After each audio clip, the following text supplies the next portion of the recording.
Hey everybody, it's Don again from North of Detroit Outdoors. Thanks for joining me. Today is a bit of a red letter day for me in that it's the first time I'm posting a video of me actually hunting in the field. Now, a couple of days ago, I decided to go squirrel hunting. I woke up a little late that morning and I rushed out of the house, drove a half an hour and got to my hunting destination, only to find that all of my ammunition was left at home in the garage on a table. After a few minutes of deliberation, I decided to make the hour-long trek there and back to grab my ammunition because I really wanted to hunt that morning. Unfortunately, by the time I got back the second time, it was about 10 o'clock. And there was nothing moving. No squirrel in the trees, no squirrel on the ground. At about 11:15, out of the corner of my eye, I see a dark figure walking away from me. I look and I realize it's a coyote trotting away. I call to it, it stops on a dime, it turns around, and it starts making its way back to me. When it gets to within 50 yards, I'm almost in a panic. I'm trying to get my camera going, I'm trying to line them up in my sights. When I finally get them in the sights and I'm ready to make the shot, I realize that my slide isn't pushed forward on my gun. So you'll notice in that footage, the camera turns to one side, you'll hear the click, and then it pans back up. That's me pushing that slide forward. What happens after that is my first predator kill. I couldn't be happier. Now, the footage, it's not professional quality. It was taken with my iPhone. It was mounted to the scope of my gun, and I'll talk about my setup later. But I tell you what, I couldn't be more happy with the result. The footage isn't the best, but I hope you can still enjoy it. Here we go.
Okay, I just got down from the tree.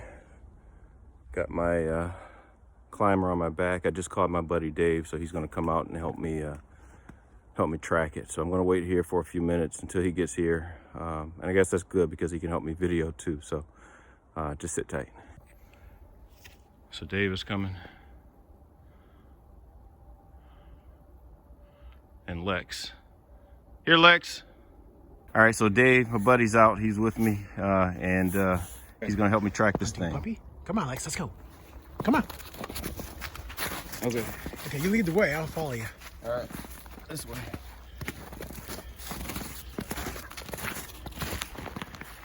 Okay. So it's gonna be along this line here. Okay, Lex. Lex, come. Maybe over there. She may see it. Yeah, if she's out here dead, she'll smelt it out.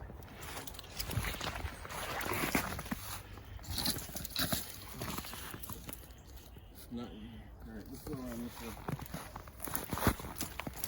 I bet you found it. She's pointing something out.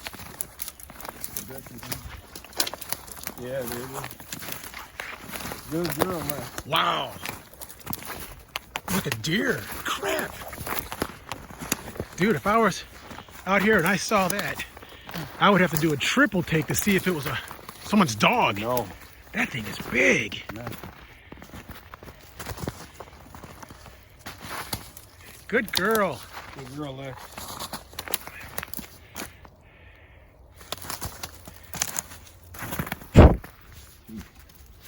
How about that? I've never seen them brown. I always see them gray. Yeah. Dang, that's a big dog. Yep. Look at those feet. Yeah. That is not small at all. Makes my dog look small. Hey, Lex, you see anything?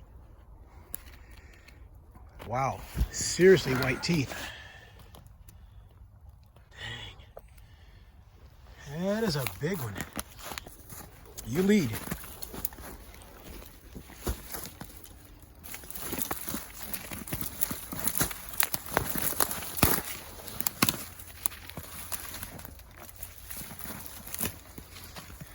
Like, can you smell that thing, or is that me? No, I can smell it. Wow, that's a funky thing.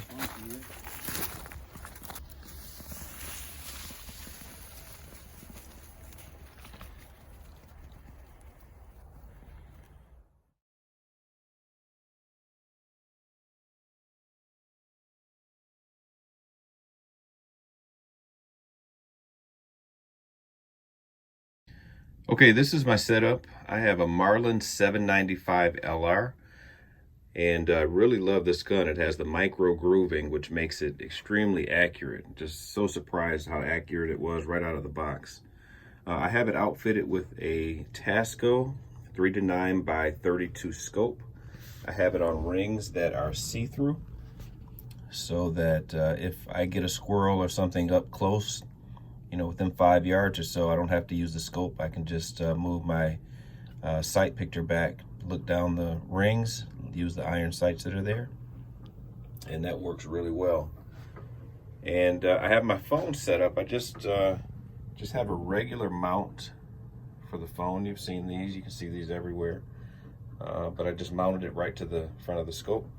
It worked out really, really well.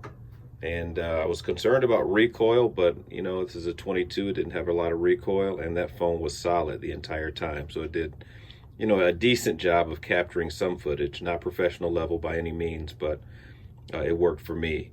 And as far as ammunition, I'm using just the run-of-the-mill Remington 22 Golden Bullet, and it worked perfectly. It had a lot of stopping power to put that coyote down in practically just the one shot. So that's my setup. All right, well, I hope you enjoyed the video. Again, it wasn't anything special, but I thought I'd share it with you. I want to give a big shout out to Dave. Thanks a lot, Dave, for helping me out, and even his buddy Lex. It was a little bit harder than I thought to find the coyote, only because once I got down from the tree stand, I was a little disoriented and everything looked different. But luckily, we were able to find it. I did take it to the taxidermist yesterday, and I'm getting a shoulder mount done and a European mount. The first mount that I've ever had done, so I never thought it'd be a coyote. I always assumed it'd be a deer with a big rack, but I'm happy nonetheless.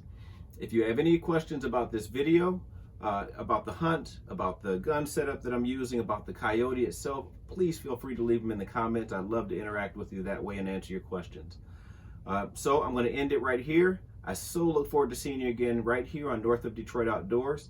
In the meantime, if you're getting out and you're having some fun, whether it be ice fishing or hunting or whatever you may be doing, just make sure you're doing it safely. And I'll see you soon.